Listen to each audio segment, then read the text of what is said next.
ஒரு இலவும் தெரியல, ஒரு மண்ணாங்கட்டியும் தெரியல. 4 ஆண்டுல தமிழ்நாட்டு உன் ஆட்சியில சுடுகாடா போச்சு இந்த தமிழ்நாடு. இதை யார் கேட்கறது? போடுறா கார்ட்டூன். அதுல இன்னைக்கு போதைப் பொருள் நடமாட்டத்தை பத்தி கார்ட்டூனை போடு. இன்னைக்கு தினந்தோறும் தினந்தோறும் இன்றைக்கு பாலியல் வன்கொடுமை, அதை போடுறா கார்ட்டூனு.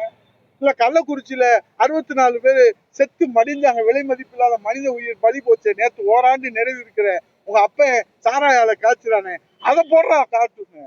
அதை மக்களுக்கு தெளிவுபடுத்து. அதுக்கு யோக்கியதை இல்லை. இன்னும் கீழடியை பத்தி நீ என்னடா சொல்றது? கீழடியை பத்தி இந்த தமிழ்நாட்டுக்கே உலகத்துக்கே கொண்டு வந்தவர் நம்முடைய தமிழின தலைவராக புரட்சி தமிழர் ஐயா எடப்பாடியார் அவர்கள். உனக்கு ஏன் வயிறு எரியுது? அந்த வரலாறு, உண்மை வரலாறு சொன்னா உனக்கு ஏன் வயிறு எரியுது? ஆகவே இது போன்று செய்வாரே ஆனால் டிஆர்பி ராஜா தமிழ்நாட்டிலே எந்த இடத்திலும் நடமாட முடியாத அளவிற்கு அண்ணா திராவிட முன்னேற்ற கழக தொண்டர்கள் முற்றுகை போராட்டம் நடத்துவதற்கும் நாங்கள் தயங்க மாட்டோம்.